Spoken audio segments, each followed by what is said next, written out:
Now, this is one of the craziest mayors you're ever going to see. First, she violates her citizens' First Amendment rights by shutting them down in public meetings. Take a look. Considered to be outrageous claims. You're not going to sit here and assault me, lady I never met. Don't call my name because I don't know what book you're reading, and I don't care. Enough is enough. This is a personal matter. It's not about criticizing. You can criticize my policy. You stop it. Let the people talk. You stop it. City Council meeting on September 6th, resident comments were shut down by the mayor. A federal judge issued a preliminary injunction to the city of East Point and Mayor Owens Wednesday, ordering that residents not be blocked from praising or criticizing public officials. Then as crime gets out of control, she blames the residents for rising crime rates. So you can never say the mayor disappointed you. You all disappoint me. East Point's mayor putting her constituents on blast. So don't blame the mayor for your city. Blame yourselves. Because it's deep rooted. Oh yeah, if that's not enough, this mayor was also convicted of fraud while mayor. East Point Mayor Monique Owens in court Thursday via Zoom, and on the wrong side of the law. Owens faces a felony fraud charge. The judge gave her a $10,000 personal bond. This story is crazy.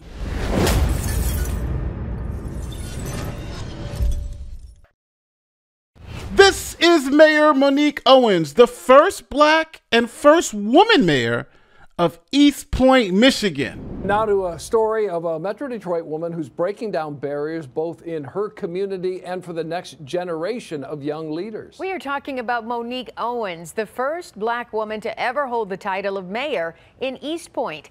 And tonight, in honor of Black History Month, 7 Action News reporter Andrea Isom shows us how she's making a lasting difference in the world. To give this story the absolute justice it deserves, I think we need to go back in time just a little bit to a monumental moment in history in Metro Detroit. East Point, Michigan. Its motto, the gateway to Macomb County, a family town. But now it can also be known as the city that has done something it had never done before. I, Monique Owens, do solemnly swear. Do solemnly swear to perform the duties of mayor. Of mayor. I am the mayor of East Point. 36-year-old Mayor Monique Owens took the oath of office in November of 2019 as the first black woman to ever hold this title, a position that comes with great pride for Mayor Owens and an incredible amount of responsibility. What do you reflect upon?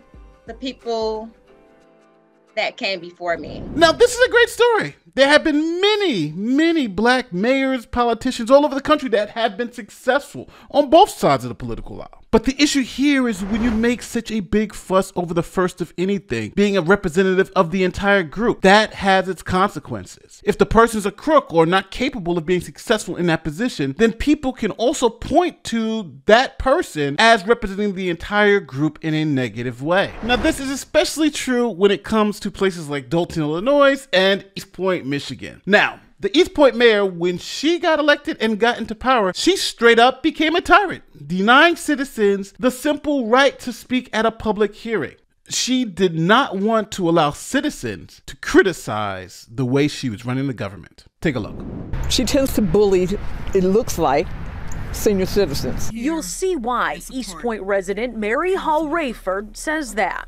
Okay, you know what? I'm gonna stop you right there, or we're gonna stop the council meeting. I'm gonna have a point of order, and I'm gonna talk over you. This is gonna be one of those meetings y'all never seen before. East Point Mayor Monique Owens cut her off during public comment with just under 3 minutes of Mary's allotted time remaining, and it happened to 2 other people at the same September meeting. The outrageous claims.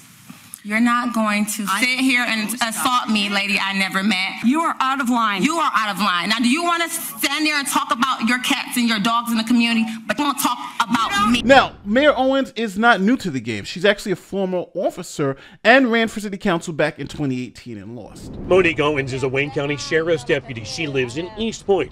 After her car was stolen, she decided to run for council.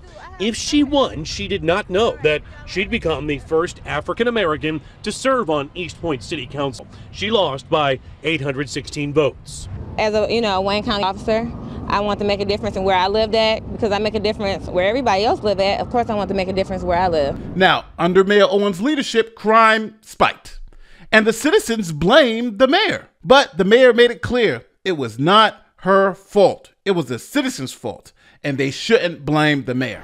So you can never say the mayor disappointed you. You all disappoint me. East Point's mayor putting her constituents on blast. So don't blame the mayor for your city. Blame yourselves, because it's deep-rooted. Mayor Monique Owens closed the January 17th council meeting with a 15-minute fireworks-filled finale after starting out with remarks honoring Dr. Martin Luther King for his teachings on love and unity. Owens making it clear she's sick of taking unfair criticism for what residents call a rise in crime. So if straight up not allowing citizens to speak in a public forum is not enough, and then blaming them for the rise in crime and the mayor doing a bad job is not enough, the mayor was then arrested for fraud. See, the mayor applied for COVID funds, claiming she had a business that was veteran-owned, and that business also had over 100 employees. So the state gave her $10,000 in COVID relief. But when prosecutors looked into it, they found it to be fraud. This afternoon, Mayor Owens was arraigned on a charge of false pretenses, a 5-year felony, accused of lying on a COVID relief application in 2020 and receiving a $10,000 CARES Act grant from Macomb County.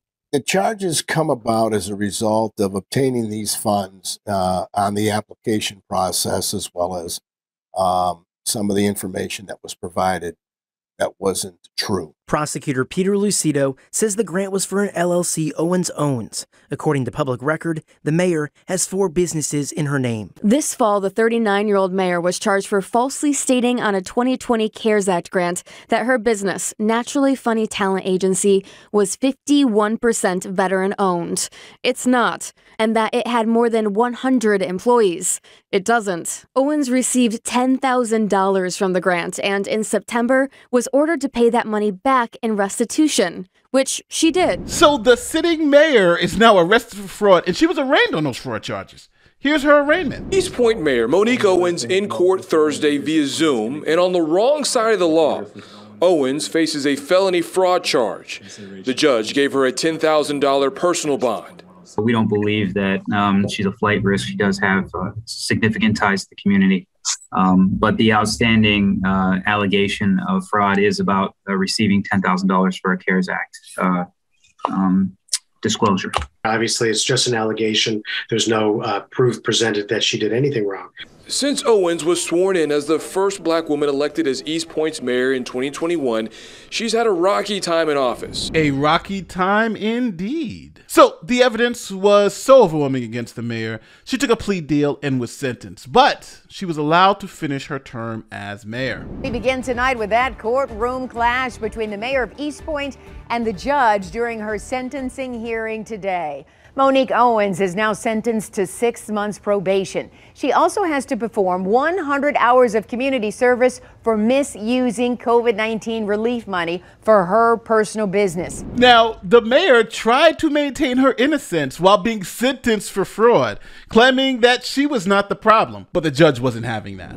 Even though I pled what I pled, I know that I am not a fraudulent. Even though in September, East Point Mayor Monique Owens pled no contest for fraudulently applying for a grant, Thursday, at her sentencing, she said to cameras, "Don't believe the allegations that you have heard about me." The Macomb County judge didn't take that well. Are you talking to the TV or are you talking to me as the judge? Because I don't think you're talking to me as the judge. And you're really telling me you did absolutely nothing wrong, and therefore this case should be proceeding differently. The judge ultimately sentenced her to 100 days of community service and 6 months probation, along with a few choice words. Personally, I think you are a disappointment to our community and to the citizens of East Point. Now, with all these problems, being arrested, violating people's rights, the whole thing, the mayor ran for re-election and lost, only getting 14% of the vote. I still can't believe 14% of the people voted for her, but she got 14% of the vote. We start in East Point. Unofficial results show that Michael Kleinfeld will move on to the November election along with Mary Hall Rayford. Incumbent Mayor Monique Owens lost with only 14% of the votes. All right, so it's time to keep it 100. Both parties do this, the Republicans and Democrats. Here are 2 quick examples. Justice Thomas. on the Supreme Court, he's a diversity hire. He was picked because he was black to replace the first black Supreme Court Justice, Thurgood Marshall. Essentially, they were creating a black seat. And they were called out for this when Justice Thomas was nominated. Here is President Bush, who nominated Thomas, and Justice Thomas being confronted with those questions. If I could follow up, I mean, there are many people who felt that in fact that was a plus, not that it was a factor or a quota, but that in fact since the court represents all the people, there ought to be a minority member. Did you at all feel that way? Oh yeah, but I don't feel there's a quota. I don't feel that I had to nominate a black American at this time for the court. I express my respect for the ground that Mr. Justice Marshall plowed, but I don't feel there should be a black seat on the court or an ethnic seat on the court, if that's what your question is.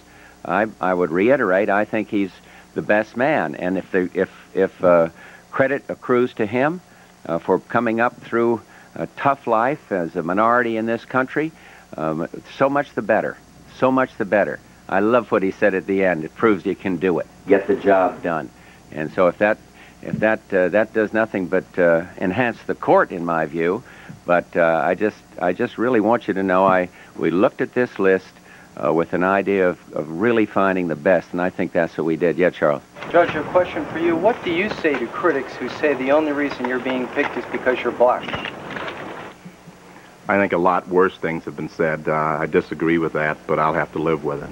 Now, Justice Thomas is highly qualified, but everyone knew what was going on, right? They were having one black guy replace another black guy. Do you really think that was a coincidence? Now, in hindsight, I think Justice Thomas has proven that not only he's qualified, he's been a fantastic justice, even though I don't agree with most of the things that he says. But you can argue over substance, but qualifications, the man is highly qualified. And Democrats do this too. Here is Biden straight up claiming that his Supreme Court pick is going to be a diversity hire. He's only going to pick a black woman. You have said you would put a black woman on the court should a spot open up, but there are groups calling for you to release a list of specific names you'd put on the court. Are you going to do that? We are putting together a list of a group of African American women who are qualified and have the experience to be in the court. I am not going to release that until we go further down the line of vetting them as well. Now, with all that said, I think there are two things can be true at the same time. Even though Justice Thomas, Justice Jackson are diversity hires, they are highly qualified for those positions. So it's a different type of diversity hire. Some people may say it's unfair because they were hired just based on their skin color, and others would say it's diversity in action. Wherever you fall on that spectrum, I don't care. But I think the dangerous part here is when we start talking about Tiffany A. Hilliard from Dalton and this East Point mayor, because I think they were both non-qualified people who became mayor just because they checked the boxes. And those boxes were being black and being the first woman. And when you just check boxes and don't check qualifications, you get rampant corruption, as you see in Dalton and as you see with this mayor. Now, one thing I also want to leave you with is think about this. What about the next black woman who wants to become mayor of one of these towns? She's going to have the stain of these horrible mayors doing such a bad job. The corruption, the violation of rights, all of those things are going to be weights on the next black female mayor, if there is one. And the reason why is because people are going to look to these first and say, look, when we did it, look what happened. And that would be unfair to a qualified black woman who actually runs and can do the job. Just because people wanted to check a box earlier has now made it harder for the next black woman to achieve this. It didn't help. And I think that's the key point here. If you hire a black woman who's qualified, that opens the door. But if you hire a black woman who's not qualified, that actually closes the door. Tell me where I'm wrong in the comment section. Tell me where you disagree. My name is Nate the Lawyer, and I'll see you in the next one. Peace.